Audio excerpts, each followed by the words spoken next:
Hi friends, இப்போ நம்ம சிறகடி காசை பார்க்க போகிற சிறகடி காசையில் நம்ம மெயினாக இருக்காங்களே அவங்க வந்து கோயிலில் சீட்டு போட்டு பார்க்குறாங்க.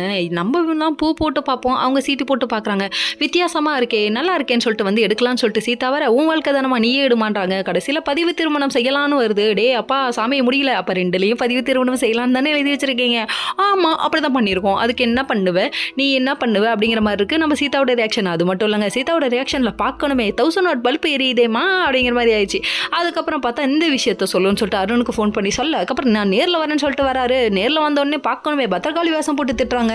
நீங்கள் வந்து அவ்வளோ நல்லவரெலாம் கிடையாது, உங்களுக்கு சீதாவை கொடுக்குறேன்னா அவள் ஆசைப்பட்டுட்டாங்கிற ஒரே காரணத்துக்காக கொடுக்குறேன் அப்படி இப்படின்னு சொல்கிறாங்க. என்னங்க நீங்களும் இப்படி சொல்கிறீங்கன்னு சொல்லி கேட்க, ஆமாம் நீங்கள் நல்லவரே கிடையாது, என் புருஷன்ட்ட உரண்ட எழுத்தீங்க, அவர் பேச்ச மீறி உங்களுக்கு கல்யாணம் பண்ணி வைக்கிறேன்னா சும்மா கிடையாது. திரும்ப ஏதாவது ஒன்றுனா என் தங்கச்சிக்கு அவ்வளோதான், உங்களை என்ன பண்ணுவேன்னு எனக்கு தெரியாது, இவர்கிட்ட பண்ண மாதிரி இவள்கிட்ட பண்ணாதீங்கன்னு சொல்லிட்டு கண்ணா பின்னான்னு வான் பண்ணி விட்டாங்க. என்னடா அது சாந்தமாக இருந்த பொண்ணு போய் இப்படி காளியாக மாறி நிற்கிதேங்கிற மாதிரி ரியாக்ஷன் வேறு மாதிரி இருக்குது அருணுக்கு. சரி, இங்கே இந்த குத்து நடந்தாலும் நம்ம முத்து ஒரு பக்கம் வந்துட்டு அதாவது ஷூட்டிங் ஸ்பாட்டுக்கு போகிறாரு. என்னப்பான்னு சொல்லி பார்த்தா நடிக்கிறவங்க இருக்கிறவங்களோ ஒருத்தங்க ட்ராப் பண்ண போகிறாரு. அங்கே பார்த்தா யமதர்மன் வேஷத்தை இவர் போடுறாரு. டே அப்பா சூப்பராக ஒர்க் அவுட் ஆயிடுச்சுப்பா. அப்படியே பார்க்கும்போது யமதர்மனுக்கான 10 பொருத்தமும் பக்காவாக இருக்குப்பா, வேற லெவல்ப்பா அப்படிங்கிற மாதிரி ஆயிடுச்சு. இவர் ஹீரோவாக நடிக்கிறத விட வில்லனாக நடிச்சிருந்தா சூப்பராக ஒர்க் அவுட் ஆகுமோ, இருக்கலாம்.